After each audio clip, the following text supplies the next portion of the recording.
विमान पर रूढ़ हो गए। ऐसे भक्त वत्सल ध्रुव जी महाराज वैकुंठ पहुंच गए। बोले ध्रुव जी महाराज की जय हो।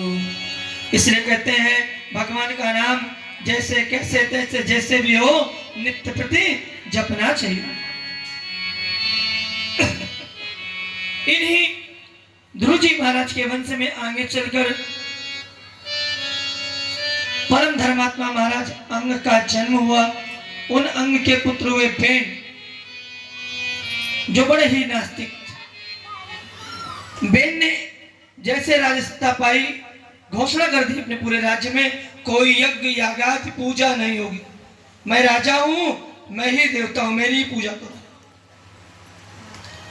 ब्राह्मण लोग कुपित हुए। एक बार ब्राह्मण वेन के राज्य पर आए और वेन से वार्तालाप करने लगे। वेन ने उद्घोष किया कि आज के बाद कोई यज्ञ नहीं होगा, आप जाइए। ब्राह्मणों को गुस्सा आई। बलिशायत अधर्मे धर्म मानिता ये वृंदा प्रतित्वा जरम पातिमुपासते। बेन बोला तुम लोगों ने अधर्म को धर्म मान रखा। किससे? ब्राह्मणों से। तुम्हारी मूर्ख बुद्धि है। अरे महात्माओ, भगवान को कभी देखा तुमने? मैं ही भगवान हूं। शक्र सूरज जिसकी देखी नहीं उसके पीछे भाग रहे हो, दीवाने पड़े।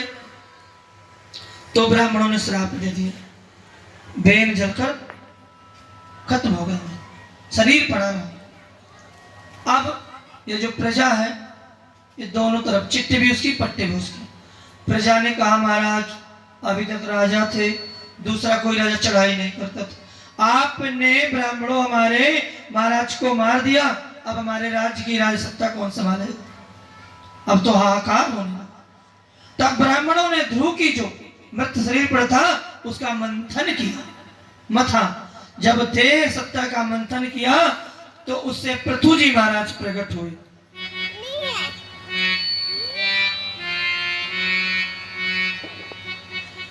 पृथु जी महाराज नीचे चुपचाप बैठे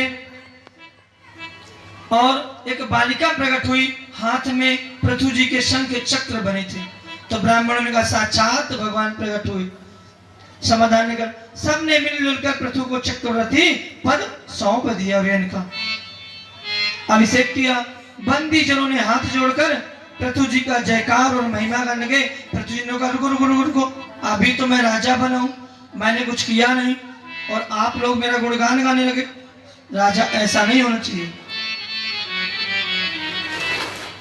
तब बंदी जनों का क्या कर, जब बोले मेरी आज्ञा हो तब तुम लोग मेरी प्रशंसा गाना। और पृथु जी महाराज से तब वहां की जनता ने, वहां के लोगों ने याचना की कि प्रभु हाहाकार मच रहा है, सूखा पड़ा है, आप हमारे खाने पीने का कुछ इंतजाम करो। तब महाराज पृथु ने पृथ्वी को आदेश किया कि हे पृथ्वी, तेरा ये गुण है कि तुझ में एक दाना डाला जाए तो तू 1000 दाने देती है अपने गर्भ में उस एक दाने को छुपाकर। लेकिन पृथ्वी में कोई हलचल नहीं हुई। साक्षात नारायण का अवतार थे प्रभु।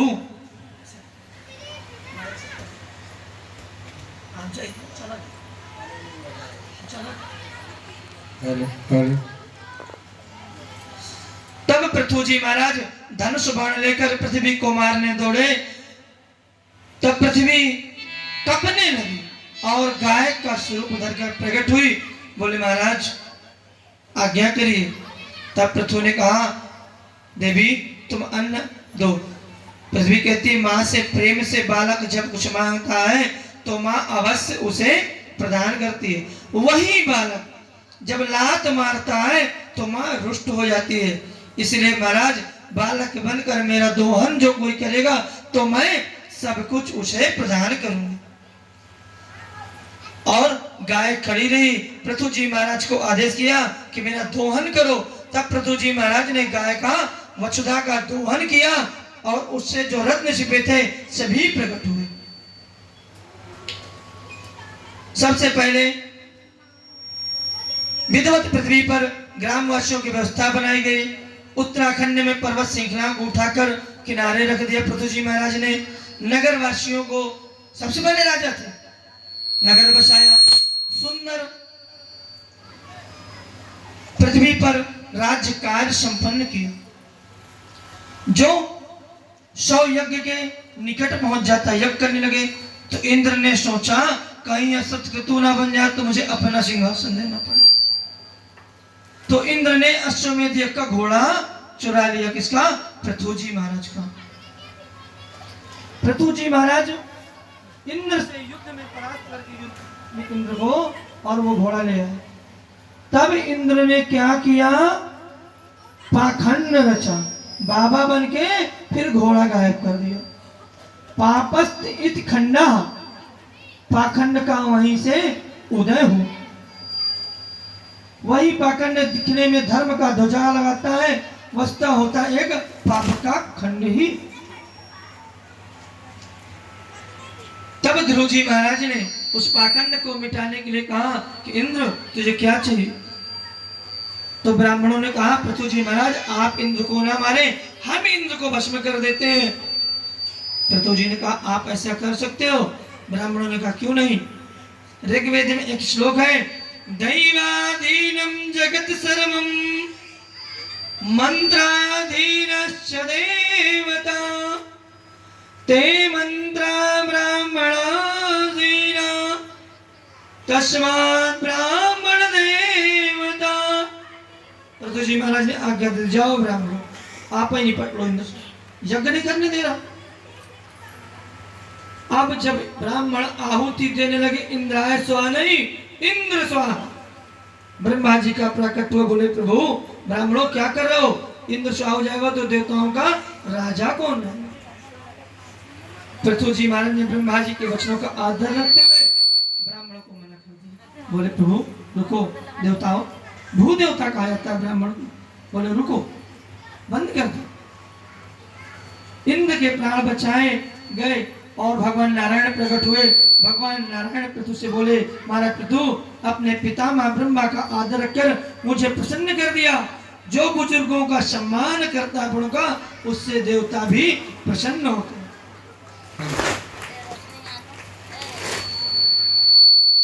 और जो बड़ों की आज्ञा का अनादर करते हैं, भगवान भी उससे अप्रसन्न हो जाते हैं। इंद्र से पृथु जी ने पूछा क्या चाहिए? बोले कुछ नहीं चाहिए,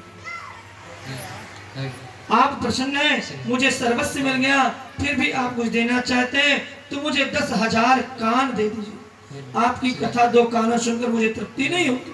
मैं चाहता हूँ 10,000 कान होंगे तो कहीं भी अभी कथा मत का छाल चलेगा मेरे कानों पर आए। कर्ण विकारों में आपका कथा निरंतर बढ़ता रहेगा। इसलिए पृथु जी महाराज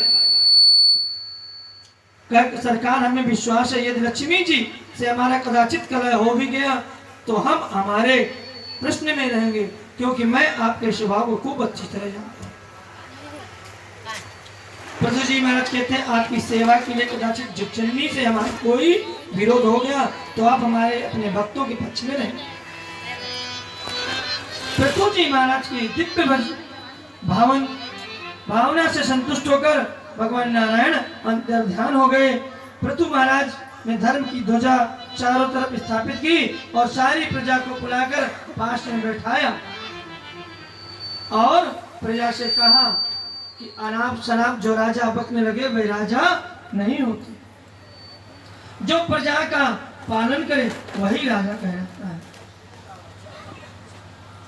संतों का आदर करना चाहिए। संतों के चरणों से जो जल गिरता है वह पद तीर्थ कहा जाता है। जिस घर में संतों का चरणोदक नहीं गिरता वह घर क्या, जैसे सरसों से लिपटा हुआ वृक्ष होता है। उस वृक्ष के नीचे ना तो कोई छाया ले सकता और ना कोई फल खा सकता, ना लकड़ी तोड़ सकता उस वृक्ष की, ऐसे वह घर कहलाता है। अतः संतों की सेवा करनी चाहिए, तभी हमारा और आपका कल्याण होगा। शरद कुमार जी बोले राजन, तब सज्जन पुरुषों से भेंट होती है तो समाज के कल्याण की चर्चा हो। तुमने यह प्रश्न अपने प्रजापाल कल्याणार्थ किया तो भगवान ने से सुन ली। हम समस्त शास्त्रों का निचोड़ आपको बताते हैं। बोले क्या? बोले भागवत चरित्र भजन। समस्त शास्त्रों का अच्छी तरह से मंथन करने के बाद प्राणी मात्र कल्याण का एक ही उपाय सुनिश्चित किया गया है, वह है भजन। इसलिए भजन करना चाहिए।